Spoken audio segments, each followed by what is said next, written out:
Hello guys, Disney Freak 39 here, and today we're at Animal Kingdom because there is a land here that is closing very soon to make way for Encanto Indiana Jones ride. Animal Kingdom is soon going to have a South America area, and Dinoland is closing. And Dinoland has so much lore to it, and I want to show you guys it in today's video.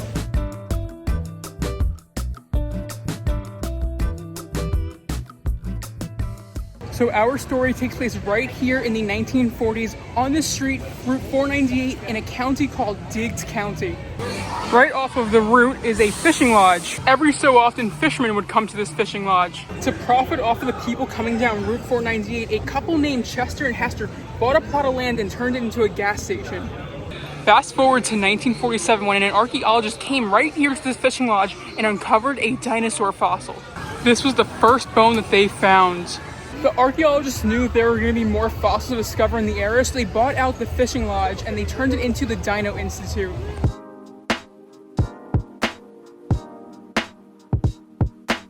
Now, students were able to travel to this Dino Institute and basically get to study these finds. But the thing is it got really expensive, so what did they do? The paleontologists opened up the cafeteria that were only for the students, and they opened it to the public. What I love is that if you head inside of the Dino Institute, you can see the students' dorm areas and even their hangout spot, the hip joint. And they also turned their little RV into a place that you could sit down and eat. It was a major success. So many people would come to this Dino Institute and basically learn about these dinosaurs. And then Chester and Hester wanted to get in on that bag. So you know what they do?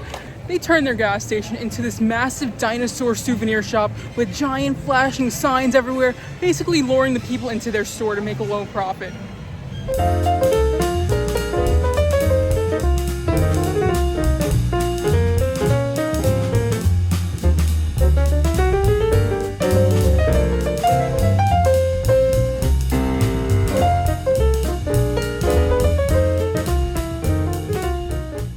Now fast forward 30 years and this fishing lodge turned Dino Institute got a major upgrade.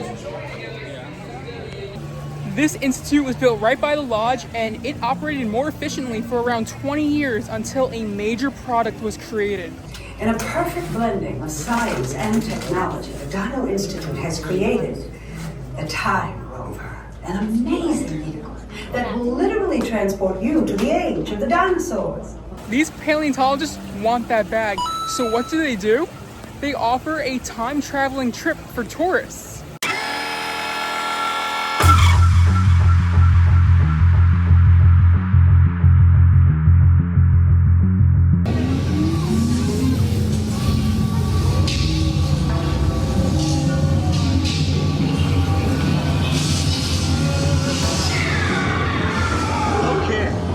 Let's go get that dino. Computer, full stop. Still not our dino, but at least this one's a vegetarian. Carnotaurus. Aboard! Aboard! Iguanodon. Forget it! Get them out now! Asteroid impact. Brace yourself! This is it! They're not gonna make it! They're not gonna make it! Mission accomplished. And of course, those scientists want you to buy stuff in their gift shop. So now Chester and Hester see that the Dino Institute is basically profiting off of the tourists and giving them tours. So what do? They turn their parking lot, which was used for the gift shop, into a fair called Dinoorama.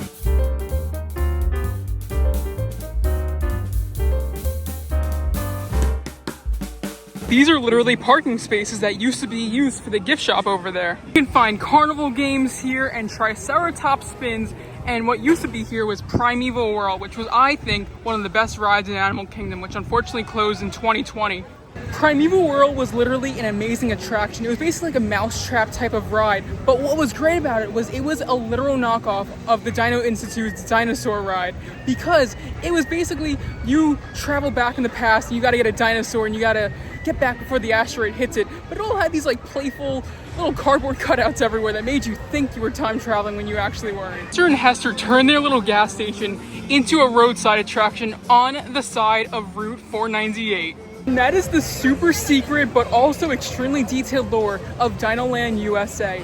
So my question is for you guys, will you guys be missing Dinoland USA when South America comes to Animal Kingdom probably like the next 5 years or so? We're gonna get an Indiana Jones ride, an Encanto ride, and also a Disney animal character carousel. We'll have to see how that one turns out. I used to absolutely love Dinoland, but I feel like it's gone downhill ever since they got rid of Primeval World. Primeval World was literally one of my favorite rides as a kid. I would go on it over and over again. It was so fun, and I truly do miss it. And Goofy Sky School over at Disneyland, it's like the same type of ride, but it's not the same.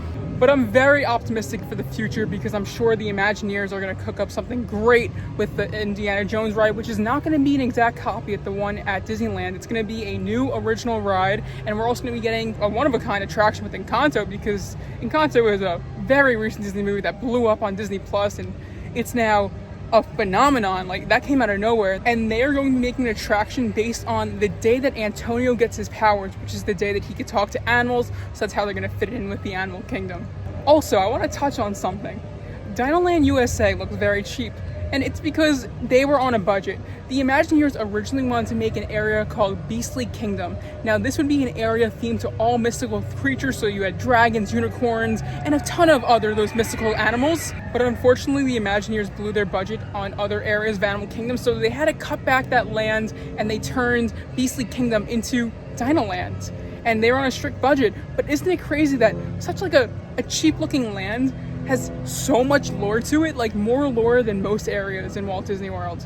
Dinoland USA will always have a special place in my heart, but I do think it is time to bring in a new area of Animal Kingdom, because honestly, we need more capacity. We need those rides that could lure in the guests. And right now, Triceratops Spin ain't doing that, and I think an Encanto ride is just gonna help out, lower the wait times everywhere else over Animal Kingdom.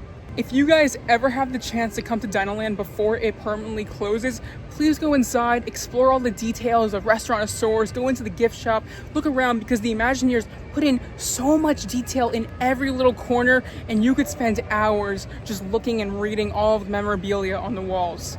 So now I want to head over to my favorite ride in literally any Disney park in the entire world, Expedition Everest.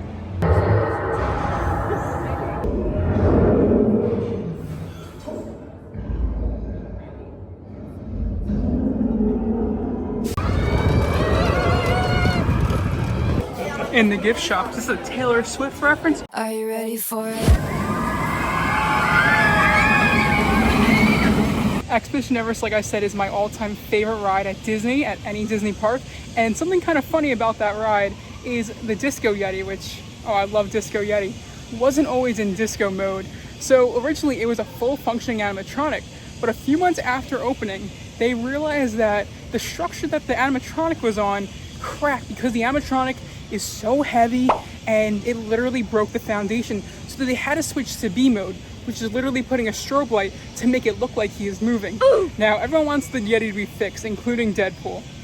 The thing is to fix the Yeti, they would have to take the entire ride down for literally years, get like the top of it open, like they would have to take the top of the mountain off to just get to the animatronic to fix it. So it could be a multi-year type of deal, and the Imagineers of course don't want to close the e-ticket attraction down for that long, but I love Disco Yeti, and if he never gets fixed, that's all right by me. I also remember as a kid, before I went to Disney World in 2010, my mom showed us a video of Expedition Everest, and I didn't realize that the track getting broken was a part of the ride. So I was like, oh my god, the track is broken, what? And they let people ride it, but then I found out when I actually came to Disney World that that was a part of the ride. But I remember before going to Disney, like one of my first memories pre-going to Disney World, I was like freaking out for my life because I thought that the ride was completely broken and I was gonna die on it. But, oh, such a good ride. Now let's go and head to the Valley of Moara. The Valley of Moara.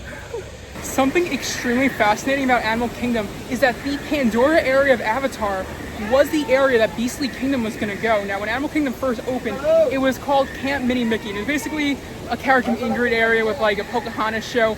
But then, of course, Animal Kingdom needed a big upgrade. So they went back to the drawing board and they were like, okay, we're not going to do Beastly Kingdom, but maybe we could buy out an IP from Fox. You know, one of the biggest movies, actually no, now the biggest movie because it got re-released, the biggest movie of all time, Avatar, and they made an entire land based on it before they even owned the rights. They literally got the rights from 20th Century Fox to build this land, and then a couple of years later, they bought out Fox, and now they own the rights, and they're gonna be making another Avatar land at California Adventure, except this one isn't gonna be the exact same. It's going to be based on the second and third movie. This is, of course, based off of the first movie from 2009. Flight of Passage at a 50-minute wait, but I don't believe it, so I'm gonna go in time to see if it is or not. It's been far too long without this ride.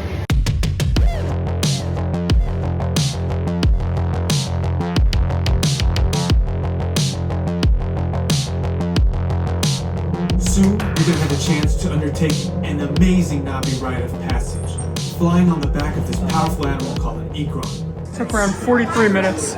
Well, I guess it's a good thing that I just got on the ride because I just checked and now it is a 90-minute wait. We only waited 43 minutes, so a little bit less than what they said it was gonna be. I absolutely love Flight of Passage, but I gotta be honest, each time I go on it, I feel like the 3D just weakens each time. The thing is that the glasses are used by so many guests every single day that over time, they're not gonna be as powerful as they were when they were first produced, because you know, you got fingerprints all over them. Sometimes they break or crack. Usually cast members are good at throwing those out, but they definitely don't work as good as they once did. And it's expensive to make a whole bunch of new ones, so I understand why Disney doesn't make a fresh batch like every couple of months. A little funny story about that ride. There was like a group of 9 that was in like the same section as me. We had people screaming at the end of the ride though. One of the guys, he had his entire head in the trash can puking. I have never seen that before. His entire head was just in the trash can. I mean, I feel bad for him, but then I'm thinking like, oh my God, how many germs are in that trash can? Oh, because I'm OCD, I'm a germaphobe. Also, I was in the upper left corner, so if you don't know how the ride works, there's 3 different floors. I was on floor number 3, and I was in the row 16, which is all the way to the far left, and it definitely doesn't look as good as it does for the other rows. Definitely better than Soarin'. Kind of the same type of ride where you're experiencing environments while in the air, but I don't like Soarin'. I do like Flight of Passage though. Now, I think we're gonna head over to the safari. I checked My Disney Experience. A lot of the rides have lower wait times, but still, I don't understand how Avatar is at a 90-minute wait, and also the other one, the boat ride, is a 60-minute wait. That's crazy. If you guys don't want to see the safari, just skip to that time right there.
My favorite animal in the safari was probably the rhinos, the painted dogs, and at the very end, the playful goats. Now the park closes in 10 minutes, but we're gonna do one more thing before the park closes, and that's to go and check out It's Tough to Be a Bug, which is also leaving very soon, just like Dinoland. This is gonna be a Zootopia show coming next spring, I believe. When I was a kid, this show just petrified me. And if you've been to this show, you know why. This queue is also the closest you'll get to the Tree of Life. There is over 300 animals carved into the Tree of Life.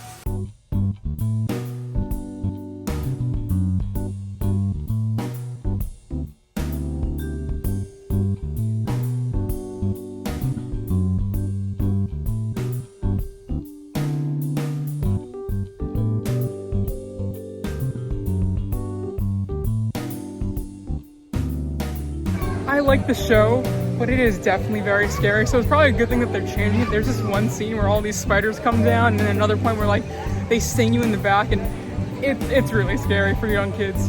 And well, that is going to be our day here at Animal Kingdom, but just wait, because I have a little surprise for all of you guys who stayed until the very end. But as we were exiting, look at this sign, everyone. Do you guys see an animal that's a little out of place here? There it is, the dragon. Another remnant of Beastly Kingdom. I really enjoyed going over the lore of Dinoland today, and I really appreciate you guys watching this video to the very end. So what I'm gonna do right now is I'm gonna go and hop on one of these buses. I'm gonna take you to my location on the Disney College program. You guys are gonna be able to see where I'm working at. And look guys, another dragon. So at least you guys know it's not Animal Kingdom, but where else can it be? Put your guesses in the comments and don't cheat.